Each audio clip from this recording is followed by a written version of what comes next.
guys, welcome back to my channel. My name is Mary Ann and my white screen name is Mary Ann Vlogs. So ngayon guys, pag-uusapan natin yung overly edited dito sa Facebook. Kung paano nga ba makakaapekto ito sa ating content monetization tools. So ayan guys, basahin po natin nandyan po sa ating gilid. Sundan na lang po ninyo. Paano nga ba nakakaapekto ang overly edited dito sa content monetization? Ang overly edited dito sa Facebook ay may chance na number 1, ma-flag as low quality content yung ating mga kino-content. Ang overly edited videos ay pwedeng pumasok as low quality signals lalo na kung sobrang filters na nagiging unclear ang video. Number 2 is sobrang transitions effects na distracting. Di ba pagka ang daming mga ang tawag ito, yung mga animation, yung mga ganyan, ang pangit tignan, nakakasakit ng mata minsan. Too much text overlays na natatakpan na halos buong video. Ayun, madaming gumagawa ng ganun, lalo na yung mga nakaw na video, yung mga ginagrab na video sa ibang content creator. Tapos yung caption nila, tatakpan mo ulit ng another caption. So para matakpan mo yun, mas lalakihan mo yung caption na ginagawa mo.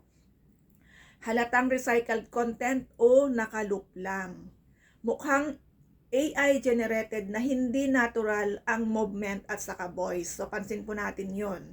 Ayun guys, number 2 is possible reduced distribution. So yun guys, paano nga ba nagiging possible reduced distribution yon?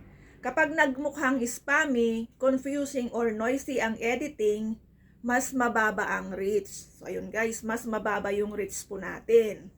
Mas maliit ang chance na ma-recommend as for you page or feeds. Ayan. Pwede ring bumaba ang watch time dahil nakakapagod sa viewer, di ba? Minsan masakit sa mata talaga, lalo na yung maraming mga mga pa-effects. So ayun guys, number 2. And number 3 tayo. Lower monetization eligibility. So ano nga ba yung lower monetization eligibility? While hindi outright, bawal ang heavy editing, pwede ka ma-penalize sa Reels bonuses, ads on Reels at Facebook in-stream kung parang non-original ang content. Number 2, parang mash-up o compilation. Number 3, hindi clear kung ikaw talaga ang gumawa. Number 4, too processed or artificial. So ayan guys, yung tatlong possible na dahilan para maapektuhan ang ating video content kung overly edited ang ginagawa natin. Mapapansin nyo, mababa or walang earnings minsan ang ating mga upload video. So madalas ang gumagawa nito is yung mga baguhan. Pero kapag ka malaking creator ka na, kahit nag-overly edited ka na at mayroon ka ng community, marami kang mga viewers pa din. Kasi meron ka ng solid viewers. Pero kung baguhan ka, huwag mong gagawin ito. Ang tanong, so bawal nga ba ang overly edited?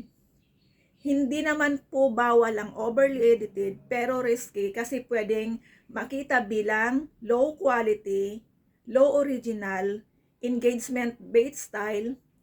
Yan, tatlong dahilan. Mas safe ang clear, natural looking, straightforward edits.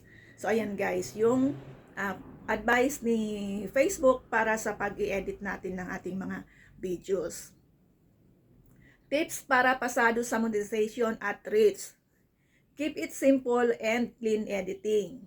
Use minimal translations. Maintain clear video quality. Don't overuse filters, beauty effects. Yung halos mabura na yung pagmumukha mo. Kagaya niyan. Avoid excessive text na cover buong screen. Ayan, madalas talaga yan. Yung ang lalaking text sa ating mga screen. Minsan ginagawa ko rin yun. Kung AI voice or AI face, dapat may personal touch or original footage. Ayun, yun guys. Yung mga gumagamit po dyan ng AI.